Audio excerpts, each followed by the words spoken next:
in name only. I'm surprised they're not having these negotiations down at the real tavern, the Flippin' Bird, where you can buy a t-shirt for just $10. But I'm surprised they're not having it there at the Flippin' Bird. I suppose they wanted a less crowded venue with fewer prying eyes. Ah, fewer prying eyes. You mean other than them? I believe they are exempt, Marcus. Oh, that's right. Fourth wall and all. Okay, very well. Well, lords and ladies, how many of you failed your duties and did not take in the first two scenes of our storyline?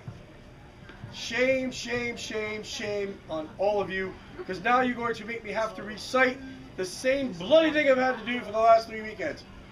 Lords and ladies, a brief history lesson for you.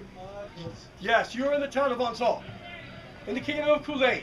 Now, Culane, for the last few years, has been under siege by this terrible, terrifying enemy known as the Dominion. Right?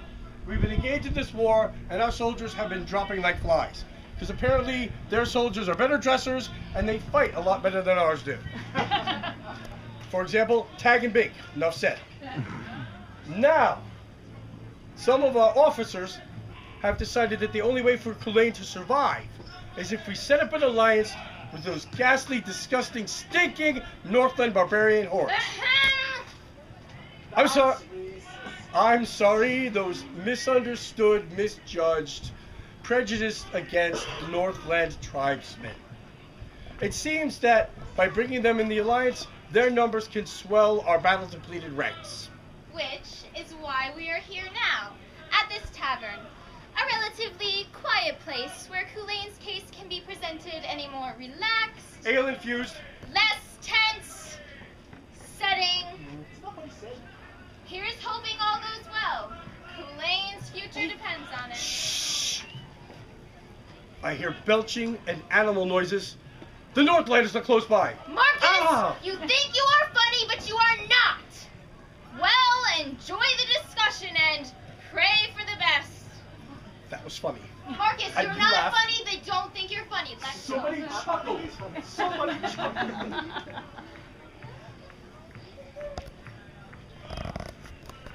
Ever feel like somebody was talking about you?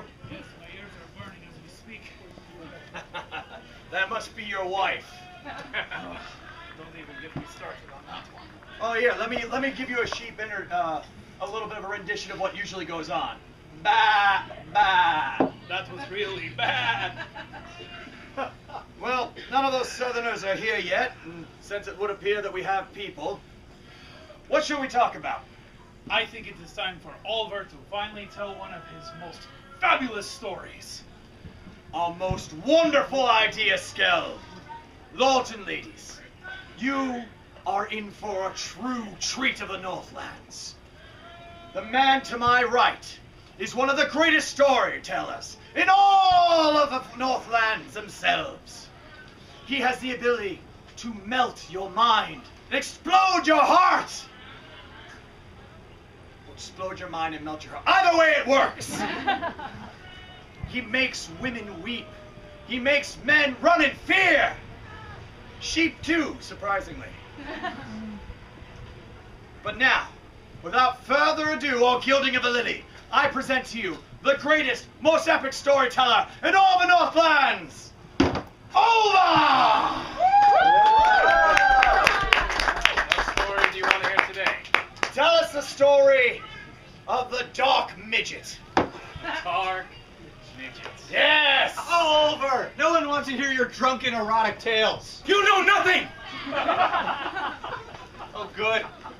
I was hoping not to have the misfortune to sit through these talks sober. I'm surprised to find that you're sober now, Warden. Well, not for lack of trying on my part. The major here is insisting on keeping my carousing to a minimum. Oh, Minimum. Wait. The mage is a wise man, keeping it safe from both the Dominion and from you. Yes. It's been a while. How's Steve over?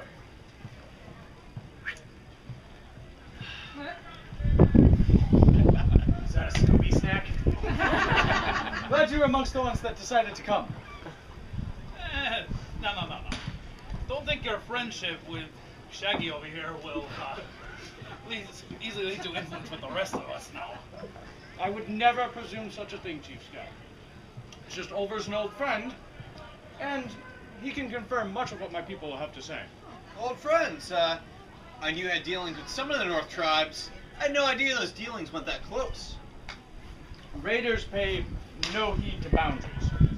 And Ulver and I have a dim view of anyone who routinely tries harming our people, on either side of the border. Plus, the mage's friendship comes with the added benefit of not resulting in property damage. Hey, look, it was an old stable, and I had to kill those Hrolgan before they escaped. Fire tends to work best, and kept us warm after the monster slaying. Sorry, but Hrolgrin? They are demon horses from the void. Story time. They can snap a man's arm in two. There was 4 of them in the village.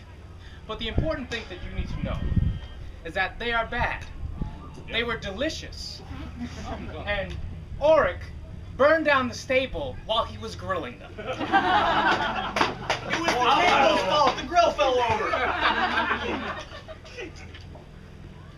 How much longer until that elf and the dwarf arrive? Counselor Faire and General Galrin will be along shortly, Chief Scout. They have no intention of taking up any more of your time than they have to. Any more than they already have? You think we're wasting your time? Yes. What we have to ask isn't worth a fair hearing? Major, Skeld is here at my request, just as I am here at Ulrich's. We will listen, but I cannot promise that Skeld will be quiet as you speak. Ah, yes. Tear forgive. Now. If Skeld go anywhere and keep his mouth shut. What you And they're don't both so. It is a long way to make back through the Northlands with a broken leg. Well, if you break one, make sure it's this one. Oh! I'm sure I've broken one less than the others. It always aches when it's cold. Aren't you supposed to wear underwear? It is always cold in the Northlands. Oh, really? So it is. What an amazing thing. Ulrich! In the name of the balance, would you please shut up? You could have just asked. I believe he did, little brother. Major Bastion, Oh, here come the party poopers. I did not realize that you had already started negotiations. Just handling a disagreement, General. So I see. Honored clan chiefs, please forgive our tardiness. It was our every intention to greet you as gentlemen of your station, and this most dire circumstance require. But members of our party arrived late, thus delaying our departure. But now that we are here, might I extend the gratefulness of the town of Artwookie and all of the allied lands. Where are we? Vonsol. Vonsol. You know, in the time it took you to deliver that pretty little speech, we could have just said no and been on our way home by now. It's like we've heard this before. At least 5 times. Forgive me, Chief Scout, but as today is a day of celebration, and with the importance of what I have to ask, you'll have to forgive a plethora of words intended for the sake of history. Gentlemen, It means a lot. let us not forget why we are here. It was entirely my fault that the counselor and the general were late. I simply had one of my bodyguards running an errand for me and just lost track of time. In the lands of Kyuki, we are less concerned with schedules. Could you ever forgive my lack of manners? Lady Sare, to have a presence such as yours here at this most important of gatherings, a few moments of waiting seem like no time at all. You are quite a proper gentleman and an officer. You're a rare treat. Do you think you could do me the favor of getting me a seat? Absolutely. Oh, hey. Really? Presents such as yours, you just fetch for her? Shove it, Ulrich. Well, there is an abundance of sun in the sky, and still some ale in the barrel. Lateness can be forgiven. Speeches, on the other hand, are best left until after the bleeding is done. Is that an offer? Of course, Lord Ragnar. On behalf of the Kool-Aid Allied Council, we understand that you know why you are brought here. But perhaps we should distill the events of the past year down to simplify things for you a bit. Are we agreed? It's more talking, doesn't it? Yes, it does. Ultimately, less talking. Fine, just try to be brief. I'll do you a favor. General Gelred, if you please. Of course. Major Bastion. Major! Yes, Puppy love. Down. Thank you.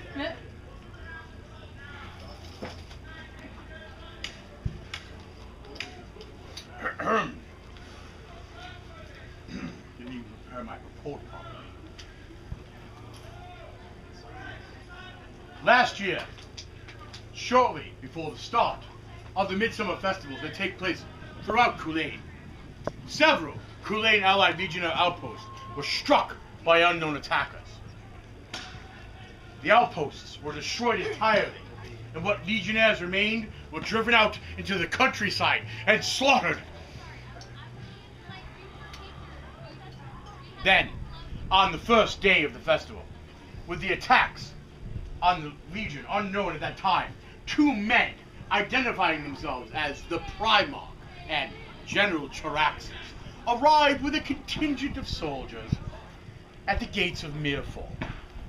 They claimed to be representatives of someone called the Sovereign, and they were attending the festival as diplomats. Shortly thereafter, they took the townspeople hostage, killed the Lord Mayor, and declared that all of these lands and all of the people within were under the Dominion. And what is this Dominion? We don't know. You've had a whole year to Come on, fight them and you have no idea what's going on? Clan chiefs, please. It is our every intention to answer any questions you may have, but sadly, our tale is yet to reach its conclusion. Oh, great. It gets worse, doesn't it? It does. I'm afraid so. It seems that Mirefall was a trap, and the General and the Primarch were just the bait. Trap? For who? For the green man. What? Come here, little one. Say that again. It was a trap for the green man. Those monsters lured him to Mirefall to kill him. I heard rumors, but they couldn't possibly kill the Green Man. Could they? I'm afraid that they could. The Primarch was De Beer, an exile from the unseen lands, who'd become twisted because of it. Furthermore, he'd been given a weapon by the Sovereign that ensured that, even once his body was dead, the power of the unseen would not simply create another Green Man. Who is this sovereign that he has such knowledge? We don't know that either. Great. We seem to be hearing that a lot from you, General. You would rather the man lie to you? No? Point taken, Clamless. Your honesty is appreciated, General. Proceed. Yes. Well, once the Primarch had killed the Green Man, the order was given to kill everyone in Mirefall who did not swear allegiance to the Sovereign. That was when the former head warden intervened. Ah, of course you'd be there. It seems like his eyes are on us now. Where there's often in trouble, you often find a warden. Or sometimes even more than one. Cain had managed to gather the survivors from the attack of Voltarnatris, and together with the Legionnaires and the townspeople, managed to take back the town, kill General Charaxus, kill the Primarch, and he forced General Charaxus to surrender. So, if the Primarch is dead, and this Charaxus is captured, the Dominion forces, they still persist? Does that mean that the Sovereign is taking a field somewhere here in Kool-Aid? Not that we've become aware of, no. But, without the Green Man's watchful eyes upon the Allied lands, the Sovereign has other powers that have pressed their way in alongside Dominion forces, who are themselves vicious and incredibly well disciplined. The Dominion came here ready for war and caught us completely off guard. The victory at Mirefall was but one of few. The Dominion has pressed their advantage, and even with the help of our allies thus far, we have at best held them at bay. You mentioned your allies. Have the Dominion made incursions beyond the lands of Kulain? Kobolos and Grumor have seen some conflict, but there have been no major actions in those lands. Sylvanas is under siege, just as is Kulain. The Sovereign and the Dominion consider them mongrels, and they call them mongrels, and they consider them just as bad as the people of the Unseelie and the Unseen. But they call them mongrels and abominations. Few too many hits in the head.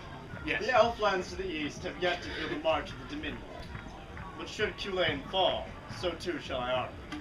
My own beloved Kuki has yet to fall prey to the Dominion, but the Queen is eager to help in any way she can. So now, we turn to you, our estranged brethren of the North. You have heard our pleas for your aid, and you know that our needs are quite great. Will you help us in standing up to the Sovereign, in fighting back the tide of evil that is the Dominion and all of his forces?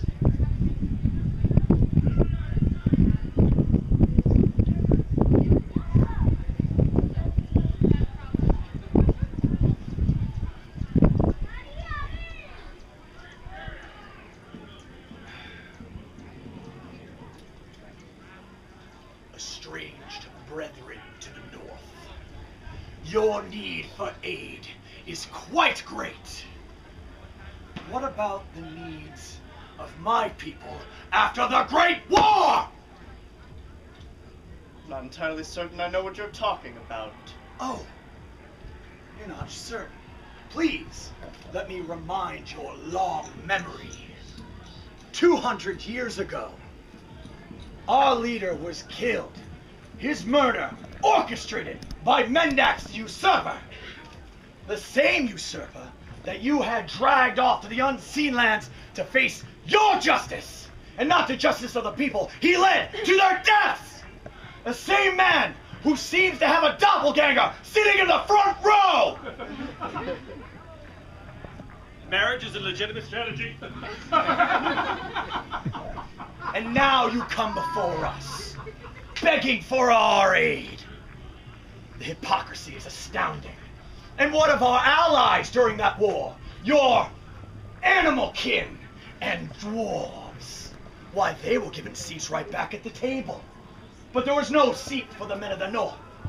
No help in picking up the lives that were lost. And now you come before us begging for our aid? You sanctimonious, sharp-eared little charlatan. Why should I listen to this any further? Because once they are finished with us, they will come for you. Is that a threat? You told us yourself you know nothing of the Sovereign! No, Chief Rat. We know little about the Sovereign. What we do know is that he is a conqueror, a destroyer. Those who will not bend to his will, he will crush beneath his boot. And once he is done defeating the only allied front in his way, he will move on and pick apart the scattered remains of what's left. And what if we were to simply join the Dominion? What? The Dominion have yet to even cross into the Northlands. Yet we are to take your word that the Sovereign seeks such wide-ranging destruction. By your own words, he first came to kill the Green Man, and now to bring the rest of you under Dominion rule. The people of the North have even less love for the people of Drat, or their flimsy avatar, than we do for Kulain. And besides, the Sovereign says he's going to make Monsal great again. On that point alone. You are right, Chief Scout. As are you, Chief Ragnar. You have asked for honesty and you shall receive it. in abundance. We don't know that the sovereign will move north when he is finished with us, but we have heard the words used by his zealots, his warriors. They worship the sovereign like a god. And no words that we have been able to say have been able to sway them. And should we decide to join you, Elf, The sovereign will see you an enemy as any other, and once he has finished destroying us, he will burn everything else that belongs to your people. It is beyond hypocritical of us to come to you for aid, I know. I must swallow my pride and admit that there were some of us at the end of the Great War that were not so willing or able to forgive our former enemies. But you are our neighbors to the north, and you have heard how great this evil is that we face. We have never before come up against a force like the Sovereign, and we need all the help we can get.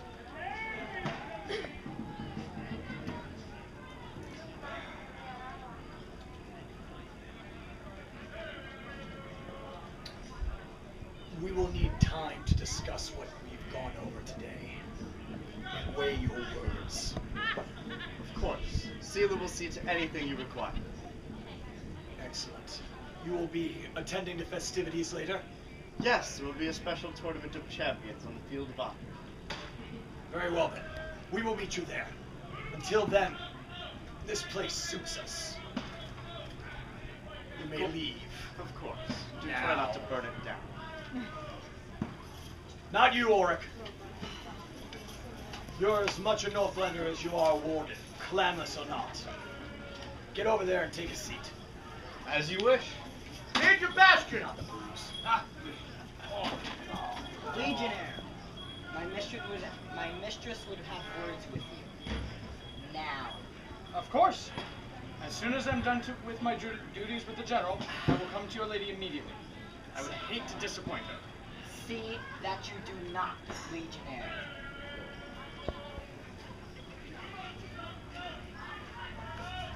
What do you make of that? Like to be a fly on the wall of that meeting.